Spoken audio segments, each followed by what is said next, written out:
ऐसी क्या चीज है जो बच्चों को डरा रही है? हमें शेर को डरा के दिखा।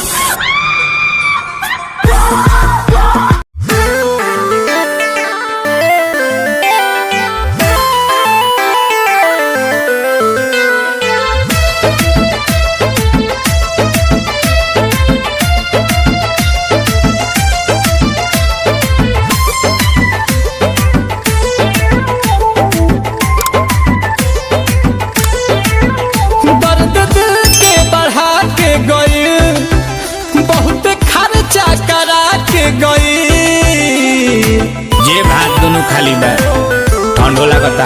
दर्द दिल के बढ़ा के गई, बहुत खर्चा करा के गई। हमके लागल की लाइक करत बिया यार, बाकी ठेंगा देखा के गई।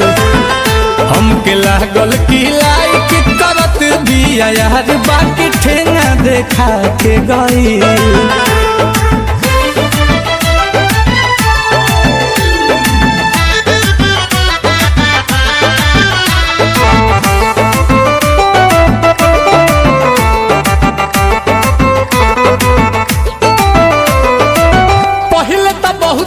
बनल भोली भाली, बाद में तो साफा निकल गइल जाली।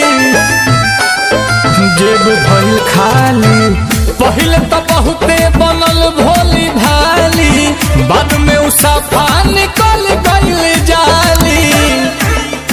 एगो चूमा चिखा के गइल, ज्यादा चूना लगा के गइल। हमके लागल की लाइक करत बिया यार, बाकी ठेंगा देखा के गई। हमके लागल की लाइक करत बिया यार, बाकी अंगूठा देखा के गई।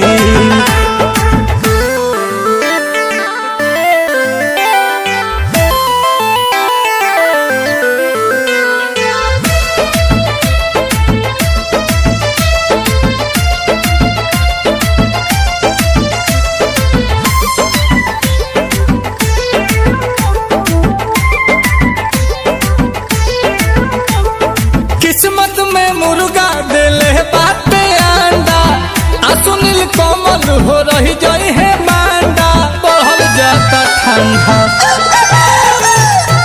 किस्मत में मुर्गा देले बाटे अंडा, सुनील कोमल हो रही जाई है मांडा।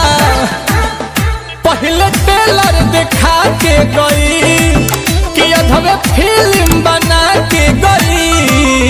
हमके लागल पसंद करत बिया यार, बाकी ठेंगा देखा के गई। कि हमके लागल की लाइक करत बिया यार, बाकी अंगूठा देखा के गई। बाद में जीहू बिरा के गई।